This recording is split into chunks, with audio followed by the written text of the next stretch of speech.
It often starts with a bolt out of the sky. A flash of lightning ignites a small patch of dry tinder, which rapidly grows into an unmanageable inferno.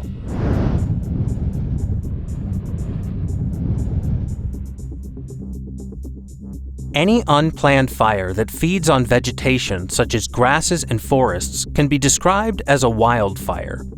Known as bushfires in other countries, these rapidly moving walls of flame can reduce hundreds or even thousands of acres to ash, threatening agriculture, homes, entire ecosystems, and even lives.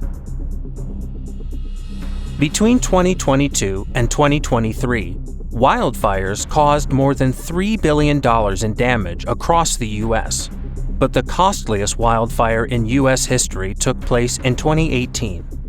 Named after its origin on Camp Creek Road in Northern California, the Camp Fire is estimated to have caused more than $10 billion in damage in Paradise, California and nearby areas, destroying nearly 19,000 structures and some 153,000 acres of woodland.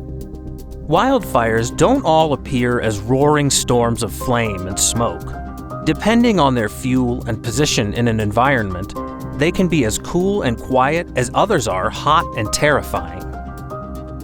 Ground fires, for example, burn away beneath the surface, where they can go undetected as they slowly smolder within roots or compacted plant materials. Fires that occur above ground are referred to as surface fires. They consume low shrubs, grasses, dried mosses, and forest litter, spreading quickly with a continuous boundary between the flames and the unburned vegetation, known as the fire edge. Once a fire jumps from the ground into the canopy of a forest, it becomes a crown fire. Fed by strong winds, these are the hottest and most intense fires, posing the greatest danger to those trapped in their paths. The intensity of wildfires is measured by a fire intensity scale. In a low-intensity fire, flames are low and close to the ground. Not much heat is produced, and the fire is manageable. In a moderate-intensity fire, the flames are a few inches high. The fire spreads at a moderate rate and produces moderate heat. In a high-intensity fire, the flames are high and may be difficult to control. The fire moves quickly and is noticeably hotter, and it can be a challenge to fight. In an extreme intensity fire, the flames are extremely high and tower over everything. The fire spreads quickly and is hard to predict. Substantial heat is produced. The fire is a threat to people and nature.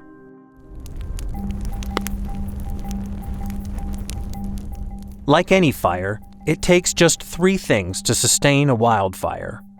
Described as the fire triangle, these are temperatures high enough to cause dry plant material to combust, sufficient oxygen for the combustion reaction, and suitable amounts of flammable material, called a fuel load.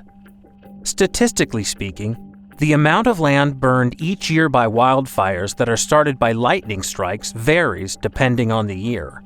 That initial heat can also come from a number of other sources. Although it varies from state to state, campfires, discarded cigarettes, burning debris, and arson account for a significant number of wildfires. Once a wildfire has started, the burning of fuel can release enough heat for the fire to sustain itself. The fire can be extinguished only by smothering the flames to remove oxygen, removing heat by cooling the fire with water, or depriving the fire of fuel.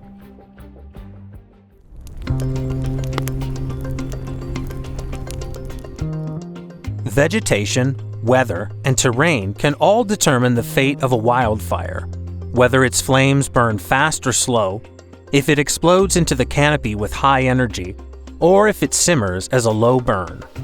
Dead twigs, leaves, and branches that drop from trees or shrubs and then dry out can provide the perfect fuel for any small fire to grow out of control. Without fuel, the fire triangle is incomplete, and the flames go out. Some vegetation, such as sagebrush and pine trees, dry more easily than others. or they contain oils that combust more readily.